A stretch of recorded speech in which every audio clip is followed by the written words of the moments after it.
JDU के 18 विधायक लालू के संपर्क में, स्पीकर करेंगे खेल। विधानसभा स्पीकर अवध बिहारी चौधरी लालू के करीबी। दल बदल के खेल में स्पीकर का रोल सबसे महत्वपूर्ण। बिहार में अब नीतीश कुमार की सरकार पर छाया गहरा संकट। नीतीश कुमार पाला बदल रहे हैं, लेकिन इस बार उनके लिए तमाम संकट खड़े हो गए हैं।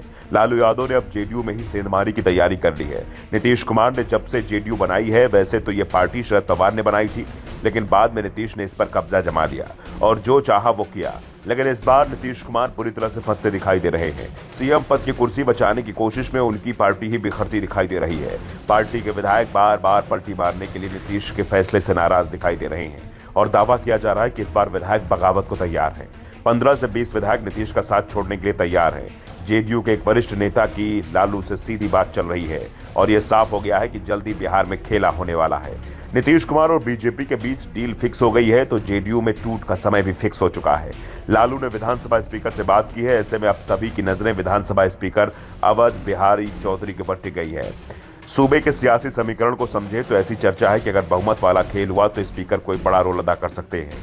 बीजेपी नेता ये मान रहे हैं कि लालू यादव के सियासी दांवपेच को खारिज नहीं किया जा सकता। स्पीकर के पास अपार शक्ति है और अगर लालू यादव कुछ जेडीयू और एनडीए विधायकों में, जिसमें मांझी की पार्टी के विधायक भी शामिल हैं, अगर उनको तोड़कर एक अलग गुट बनाने में सफल हो जाए तो सरकार में बदलाव हो सकता है। बिहार विधानसभा में अभी किसी पार्टी के पास कितने विधायक है वो इस प्रकार है। सूबे में विधानसभा की कुल 243 सीटें हैं। इसमें बहुमत का आंकड़ा 122 का है। जेडीयू के बिना महागठबंधन के पास 115 विधायक हैं। इनमें आरजेडी के 79, कांग्रेस के 19, लेफ्ट के 16 और एआईएमआईएम के 1 विधायक शामिल हैं।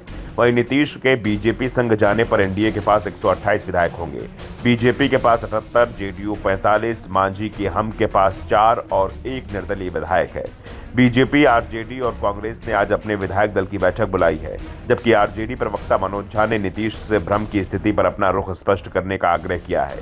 जेडीयू के प्रवक्ता नीरज कुमार ने पलटवार करते हुए कहा कि नीतीश कभी भी भ्रम में नहीं रहते हैं और फ्रंट फुट पर राजनीति करते हैं। अगर कोई भ्रमित है तो यह उनकी समस्या है, हम स्पष्ट हैं। इसी जुबानी जंग के बीच सबकी निगाहें बिहार विधानसभा अध्यक्ष पर हैं, जो लालू की पार्टी आरजेडी से हैं।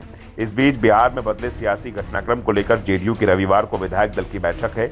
नीतीश की पार्टी के विधायक और सांसद रविवार को सीएम आवास पर मिलेंगे और उसी शाम सोमवार को नई सरकार पर फैसला हो सकता है। उधर बीजेपी सांसद और पूर्व मुख्यमंत्री सुशील कुमार मोदी ने कहा कि राजनीति में कभी किसी के लिए दरवाजे स्थायी रूप से बंद नहीं होते हैं। नीतीश कुमार और जेडीयू के संबंध में हमारा केंद्रीय नेतृत्व फैसला करेगा। राज्य इकाई उनके फैसले का पालन करती है। फिलहाल पटना से दिल्ली तक जो चर्चा चल रही है उसमें साफ हो चुका है कि बीजेपी ने नीतीश कुमार के लिए एनडीए का दरवाजा पूरी तरह से खोल दिया है और अब नीतीश का एनडीए में आने का इंतजार हो रहा है और ये इंतजार 28 जनवरी को समाप्त हो सकता है। दावा किया जा रहा है कि 28 जनवरी को बिहार में नई सरकार का गठन हो सकता है, जिसमें आरजेडी की भूमिका में जेडीयू आ सकती है। यानी फिलहाल के लिए नीतीश कुमार का सीएम पद बरकरार रहेगा। आगे क्या होगा ये आगे जाने, लेकिन अभी तो नीतीश कुमार ही बिहार के सीएम रहेंगे। डिप्टी सीएम जरूर बदल जाएंगे। Bureau report.